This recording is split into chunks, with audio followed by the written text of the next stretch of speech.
Magandang hapon po sa atin.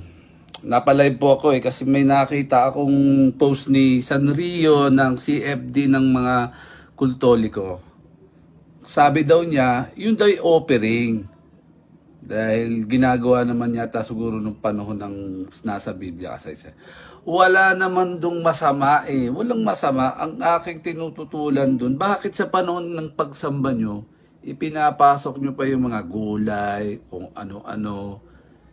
Alam naman ng pari nyo yun, may offering kayo eh.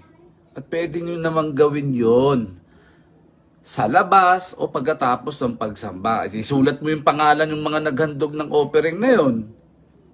'Di ba? 'Di ba? 'Di ba mga CFD? Napakabobo nyo eh.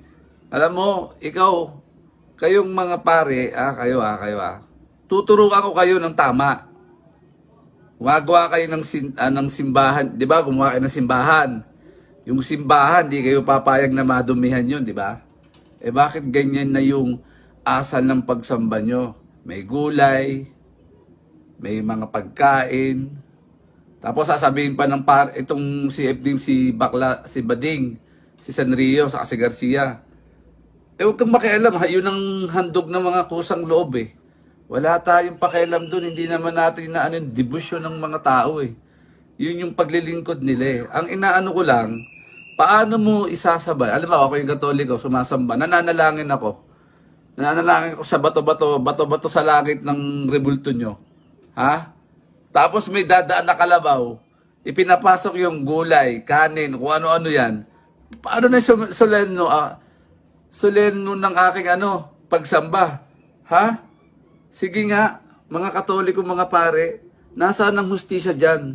Nagtuturo kayo ng kabanalan, tapos pagdating sa sa simbahan nyo, pagpapasok kayo ng mga ganyan. Nagtanong nga ako nasaan yung kalabaw, manok, kalapate at ano pa? Eh kung nag-eba ka dyan sa flooring ng simbahan nyo at natalsikan pa yung mga bato-bato sa langit ng mga rebulto nyo, eh di katawa-tawa kayo. Kaya kayong mga members ng Katoliko, mag-isip-isip na kayo. Pinagluloko na kayo ng mga kaparian nyo eh. Di ba yung pag-aalay ng pagkain sa Rio? O makinig kayo mga pare ha. Di ba yung pag-aalay, ginagawa rin niya sa mga alay ng mga namatayan? Eh tanong ko nga eh, may namatayan ba sa loob ng pasimbahan nyo? Para doon kayo mag-alay nan?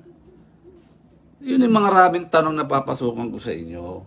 Ang hirap sa inyo kapag pinupo na kayo, galit na naman kayo sa akin. Ha? Tuturuan ko kayo. Kung maghahandog kayo sa bato-bato sa langit yung mga santo, isulat nyo kasi yung pangalan, ilagay lang doon sa likod ng simbahan nyo. O di yun na, ipanalangin nyo kung sino yung naggandog na yun. Eh bakit kailangan nyo pa iparada lahat ng mga pagkain o ano man yun? Ang tawag kasi dyan, pakitang tao yan. Sagutin mo to, Sanrio.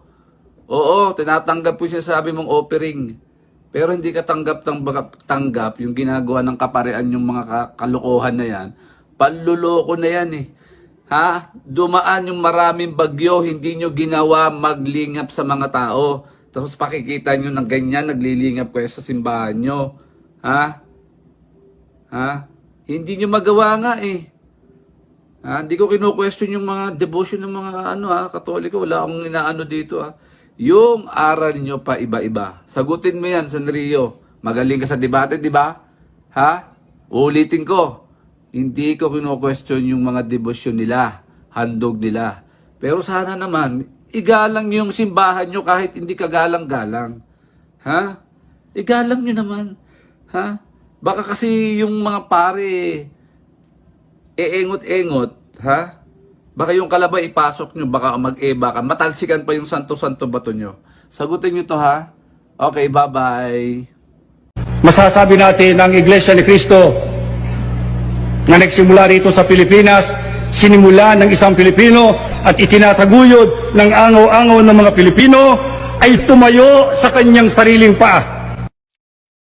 Ayan, lumabas ako para makapag-live at ma-reach-out ko kayo, nagkaroon ako ng videos regarding sa offering sa simbahan at nakita doon yung pag-o-offer ng mga Catholic members ng mga manok, ng mga gulay. So ano ba yung stand ko dito, no? Kasi nag-live si sa Kalamzeng, ang sabi, ang offering daw dapat na ginagawa natin ay hindi daw dapat ipinapasok sa simbahan. Yung mga manok, pwede naman daw sa labas na lang, okay. Total na dito na tayo sa usapin ng offering. Ang tanong ko lang, saan mababasa na dapat ang offering ninyo, kayong mga iglot kayo, yung abuluyan ninyo, no, yung tinatawag namin ng kaban ng pera ninyo nasa gitna ng inyong simbahan. 'Di ba sa INC, yung lagak nila yung pinakasentro. Sa panahon ng mga sinaunang Kristiyano, sino ang unang gumawa ng pag-o-offer na dapat pera yung nasa gitna? Kasi ang alam ko, pagdating sa kaban, ang nasa gitna sa panahon ng Judaism, kaban ng tipan. Yun yung nasa pinakasentro ng templo, di ba? Tapos ngayon, ang dapat na nasa sentro ng isang simbahan, dapat altar. Kasi doon mo nilalagay yung hain mo eh. So bakit kayong mga INC, ang pinakasentro ng simbahan ninyo, ang nandoon abuluyan? Pera. Yung pag-offer ng mga tao regarding sa mga manok, sa mga gulay, ay wala pong masama dyan at hindi po yun mali. Bakit? Hindi pa po protestante si Martin Luther, ginagawa na po ng Catholic Church yan dahil yan ay mula sa tradisyon na inadapt namin sa Judaism. Sa Old Testament, tag-aalay ang mga Hudyo ng mga hayop, 'di ba? Ng mga matatabang hayop, tupa sa templo. Inihahandog yan, ipinapasok yan sa loob ng templo. Mukha yatang hindi mo inaral ang kasaysayan, no? Ipinapasok yan sa loob ng templo, yung mga matatabang hayop, para gawing handog sa mga naging pagkakasala ng mga Hudyo noon. Iniaalay yan mismo sa Diyos. So, kung ang pag-aalay ng mga tao na may daladalang manok, gulay, no, o pagkain, let's say, pagkain, hindi naman po masama yun kung ipapasok mo sa loob ng simbahan. Bakit? Kasi yung mga pagkain na daladala ng mga tao, yan ay inihahandog nila sa Diyos. Binibigay nila para sa Diyos yan. So dahil sila ay nagsisimba, di ba? At kaya tayo nagsisimba dahil tayo ay sumasamba, nagbibigay ng papuri sa Diyos na kinikilala natin, malamang i-offer yon sa Diyos mismo. Kaya yon idinadaan sa gitna ng simbahan. Ang galing-galing mong mag-question patungkol sa offering naming mga Katoliko, kayong mga iglot kayo. Bakit? Sino ba unang nagsagawa ng offering? Catholic Church o kayong mga iglot? Sino ba ang unang nakakilala kay Christ? Katoliko o kayong mga sulpot? Sino ba ang unang sumamba kay Christ? Kaming mga Katoliko o kayong mga iglot kayo? 'Di ba?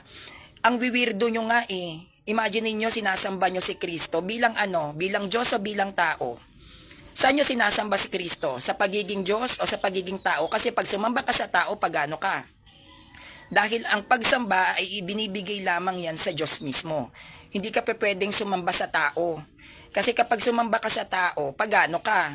Kaming mga Katoliko, nag-o-offer kami sa loob ng simbahan, whether pera, pagkain, o kahit na anong material man yan, inio-offer namin yan sa Diyos, kaya namin yan pinapasok sa simbahan. Engot ka ba?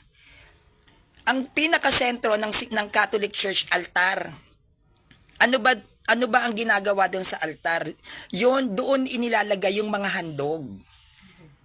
Pag sinabing altar, doon mo ilalagay yung mga alay mo. Kasi yung pinakagitna natin sa simbahan, 'di ba? Itsura niya lamesa. Bakit gano'n ang itsura nun? Kasi sa panahon ng Old Testament, doon inihahain yung mga tupa, 'di ba? Yung mga matatabang kambing, matatabang baka, inihahain niya sa panahon ng Judaism para sa mga kasalanan. Ano yung inihahandog doon sa altar?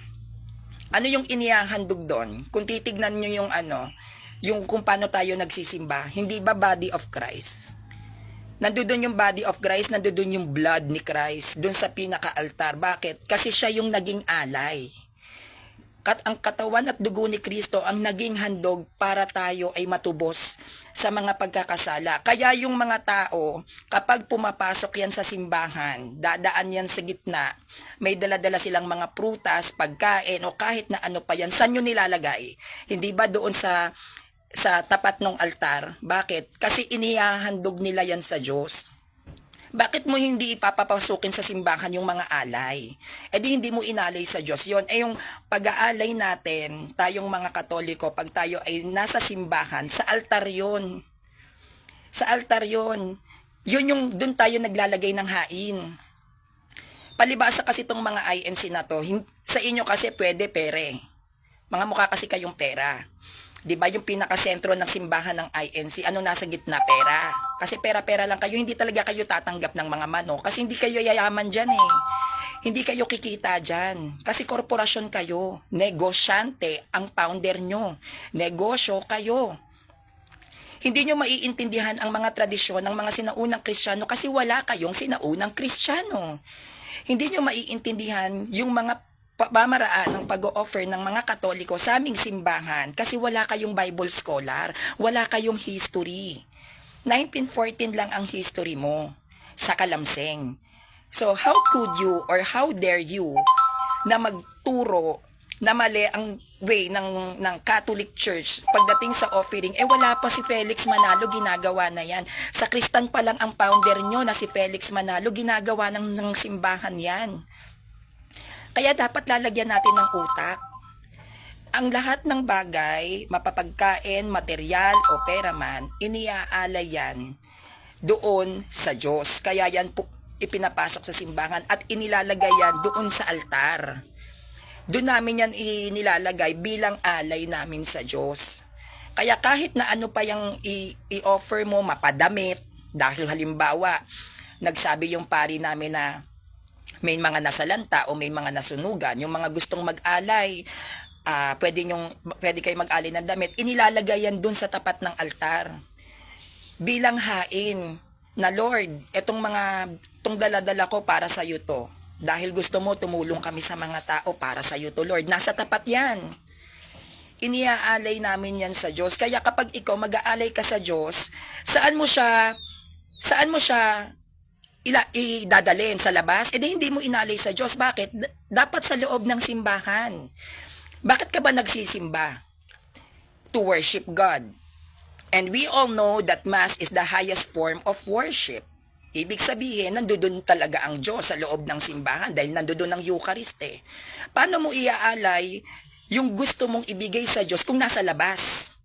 Siyempre, kung gusto mong ialay yan sa Diyos, pupunta ka dun sa altar. Doon mo siya ibibigay na, Lord, para sa iyo to. Iniaalay ko para sa iyo. Kaming mga Katoliko, hindi sa amin basihan yung halaga. Hindi sa amin basihan kung branded ba yung binigay o hindi. Hindi sa amin basihan kung anong klaseng pagkain. Kahit daing pa yan, tatanggapin ng aming simbahan yan. Bakit? Hindi kasi kami pera-pera lang. Palibasa kasi kayong mga iglot kayo, may 10% kayo sa bawat sahod. Palibasa kasi kayong mga iglot kayo, mga mukha kayong pera. Sa amin, kaming mga Katoliko, kahit piso pa yung ibigay mo, tatanggapin ng simbahan yan. Bakit? Kasi basta't nagmumula sa puso. Ano man ang ibinibigay ng isang Katoliko sa aming simbahan, kung ito naman ay nagmumula sa puso, tinatanggap ng simbahan yan. Kaya, kung magbigay man ng manok, ang isang Katoliko sa loob ng simbahan, hindi naman yun para sa pari, para yun sa Diyos eh. Ngayon, itong pari na to na tumatanggap ng pagkain, lalo na't pag sobra-sobra, maaaring nagpapakain ng simbahan o ibinibigay yung sobra sa mga mahihirap. Hindi ba? Ganun ang ginagawa ng ating simbahan. At saka ang aming simbahan, hindi kami umuuri ng ube. Kung kailangan ba, ube dapat yung ibibigay mo? Hindi. Kahit benchingko lang yan, kahit 25 cents lang yan, tatanggapin ng aming simbahan. Bakit? Hindi naman sa pari yung binibigay, sa Diyos. Lord, I offer you this amount of money. I'm so sorry, Lord, bless me, ito lang ang kaya ko. Ano sasabihin sa amin ni Lord? Ay, hindi pa pwede, dapat ang ibigay mo 100 pesos, low value yan. Hindi ganun ang Diyos namin eh. Tinitignan ng Diyos yung nararamdaman ng bawat Katoliko na, Lord, pasensya ka na, wala akong pera, manok na lang ang ibibigay ko. Lord, pasensya ka na, wala talaga akong maialay sa'yo, pero dahil sa sobrang pagmamahal ko sa'yo, sana tanggapin mo tong upo na gulay para sa'yo to. Sana maging kalugod-lugod sa'yo. Hindi ba? Ganun tayo eh. Ano man ang ibigay mo, basta't mula yun sa puso mo. Masaya ang Diyos doon, masaya ang Panginoon. Palibasa kasi kayong mga INC kayo, ang nasa gitna ng simbahan nyo, lagakan. 'Di ba kaba ng abulo yan? Mga pera-pera, mga mukha kasi kayong pera. Kami, kahit magmukha pang palengke yan, may magbigay pa ng karne ng baboy, o magbigay man ng dinuguan dyan, tatanggapin ng simbahan yan. Basta't yung pagbibigay ng isang Katoliko nagmumula sa puso. Galak na galak ang Panginoon sa atin. Sabi nga sa akin ng mami ko, no, shout out Mami Cora Adam, sabi niya, anak, ang hirap ng buhay. Mahirap talaga buhay. Kahit ako nagsasuffering ako ngayon, parang nade-depress na nga ako kasi ang hirap talaga, gumagapang ako ngayon sa hirap na halos hindi na nga rin ako makapag-live. Tulad niya, lumabas pa ako, di ba? Buti na lang wala yung mga kapitbahay namin. Sabi sa akin ng mami ko, anak, basta't kung ano ang tinatanggap mo, lagi kang magbibigay sa simbahan para hindi ka mawalan. Meron tayong personal na pangangailangan, pero wag na wag mong kakalimutan na magbigay sa Panginoon. Kahit 10 piso ang tinanggap mo ngayong araw na to, make sure na dun sa 10 piso na yon, magbibigay ka para sa Panginoon. Kasi yung biyayang tinatanggap mo, nagmumula yan sa Kanya na dapat din nating ibalik. Yun ang turo sa akin. Kahit 20 pesos pa yung pera mo, basta't magkano o anong amount o anong pagkain man yan na sobra-sobra, na feeling mo ay pwedeng makatulong sa iba, ibigay mo. Kaya kaming mga Katoliko, kung alam namin na wala kaming pera at ang tanging maibibigay namin is yung meron kami, ibinibigay namin yan. At saka talagang ipinoprosesyon namin yan sa loob ng simbahan. Kasi masarap sa pakiramdam na nararamdaman mo na tinatanggap ng Diyos yung inaalay mo. Masarap sa feeling sa aming mga Katoliko, kahit saging na sabayan, masarap sa amin sa pakiramdam na, Lord, para sa iyo to ha. Nag-meet tayo, thank you Lord. 'Di ba? Masarap sa feeling, tas makikita mo sa altar yung handog mo, 'di ba? Tas nakaupo ka pa dun sa harap. Ang sarap ng feeling na maiiyak ka na Panginoon, salamat po. Kahit wala man akong sapat na pera, pero ito lang yung nakayanan kong ibigay sa iyo. At itong mga ibinigay ko sa iyo, Lord, nagmumula yan sa puso ko. Na sana sa pamamagitan ng pag-aalay ko sa iyo, kahit sa maliit na bagay na ito, mabless mo ko. Na hindi ko Lord kasi kaya magbigay ng pera. Wala akong pera, Lord Pero mahal na mahal kita Gusto kong magbigay ng alay sa iyo. Gusto kong magpasalamat sa iyo na Lord, wala akong pera. Ito lang yung pwede kong ibigay, sana magalak ka sa akin.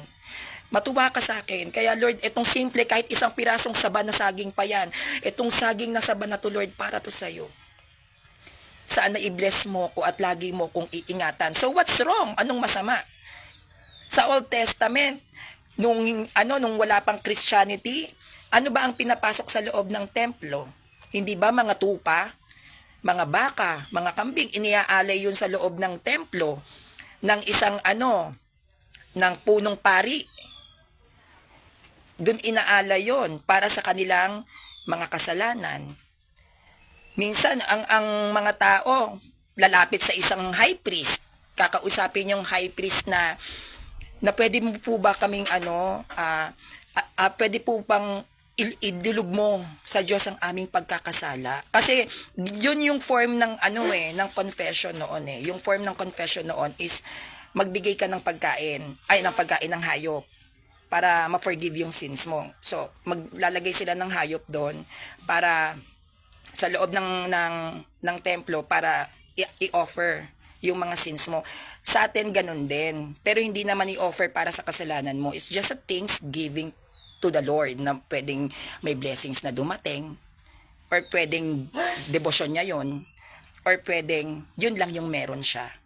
No? Kaya ikaw sa kalamseng ng INC, huwag kang masyadong papansin. Huwag kang masyadong paepal na nagmamarunong ka sa tradisyon naming mga Katoliko. Tandaan mo to sa kalamseng, hindi pa protestante si Martin Luther, may ganyan na kaming tradisyon. Wala pang sulpot, may tradisyon na ng ganyan. At yan ay mula pa sa tradisyon ng mga sinaunang Kristiyano. Kasi yung mga sinaunang Kristiyano natin, wala naman yang mga pera. Hindi naman mayayaman yan, yung mga sinaunang Kristiyano. Kaya ang ginagawa nila, dahil wala naman silang pera, pagkain yung iniaalay nila sa Diyos. Tapos yung mga pagkain na yun yung ginagawa nilang pagkain ng mga mahihirap na sinaunang Kristiyano. Hindi lahat ng pag-aalay ay dinadaan sa pera. Hindi lahat ng pag-aalay ay dapat may presyo, may amount, hindi. As long as yung binibigay mo sa simbahan, galing naman sa kalooban mo, whether masamang tao ka o hindi, tatanggapin ng Diyos yan. Kaming mga Katoliko, we don't need to be perfect. Hindi namin kailangan maging perfecto. Hindi namin kinakailangan na porket nag-alay kami, dapat mabuti kang tao. Hindi. Whether you are bad, whether you are good, basta't ang pagbibigay mo ng handog para sa Diyos ay nagmumula sa puso, tinatanggap yun namin. Kaya bago ka manghusga sa pamamaraan ng pag-o-offer naming mga Katoliko or sa paraan sa kung anong tradisyon meron kami, siguro mas aralin mo muna yung kasaysayan ng iglesia mo. Bakit wala kayong tradisyon? O bakit hindi mo alam bakit na may ganyang tradisyon? Kasi hindi sa inyo tinuro yan. Alam mo kung bakit? Kasi magkakatoliko ka. Kayong mga iglot, never sa inyong tinuro ng inyong mga ministro ang mga kasaysayan ng mga sinaunang Kristiyano. Hindi yan tinuturo sa INC. Never yan ituturo sa inyo. What is the history of the early Christians? Hindi. Bakit? Kasi malalaman ninyo kung ano ang tunay na simbahan. At ang tunay na simbahan ay may tradisyon. Hindi pwedeng mawala yan. Ngayon, kung talagang magaling ang mga ministro ninyo at kung talagang tatag ni Kristo ang iglesia nyo, which is the INC 1914, bakit hindi tinuturo ng mga ministro ninyo ang history ng mga sinaunang Kristiyano? Bakit hindi tinuturo ng mga ministro ninyo ang history ng mga Hudyo? Bakit hindi tinuturo ng mga ministro ninyo ang history ng Judaism? Bakit? Kasi mabubuking kayo. Kayo ang isa sa kilala kong sekta na nagkiklaim na tatag kayo ni Kristo, pero ang founder nyo si Felix Manalo. Siguro bago ka mag-question ng isang tradisyon, aralin mo muna yung history. No? Mag-aral ka ng history kasi kahit na anong depensa ninyo o kahit na anong atake ninyo sa simbahang Katolika, hindi nyo yan matatalo. Bakit? Kasi may history kami. Kahit na ano pang sabihin ninyo na palabok para tumindig na kayo talaga yung true church, hindi nyo yan pwedeng maipaglaban kasi nga wala kayong history. History speaks, 'di ba? Lagi ang history nagsasabi sa atin kung ano yung tama, kung ano yung dapat at kung ano yung nangyari nung mga panahon na wala pa tayo. Dapat alam natin 'yan. Ano ba ang nangyari nung panahon na hindi pa tayo buhay, sa mga panahon na buhay na yung mga sinaunang Kristiyano, dapat inaaral mo 'yan. Kasi kayo, nagsimula lang kayong magkaroon ng offering 1914. 1914 kayo, 'di ba? Kung may lagakan na nangyayari noon, doon pa lang kayo nag-start. Unlike si Catholic Church 33 AD, meron na kami, no? So yun lang po. Maraming salamat. God bless you at sana nag-enjoy kayo sa simple at maiksi na live presentations ko. Bye-bye.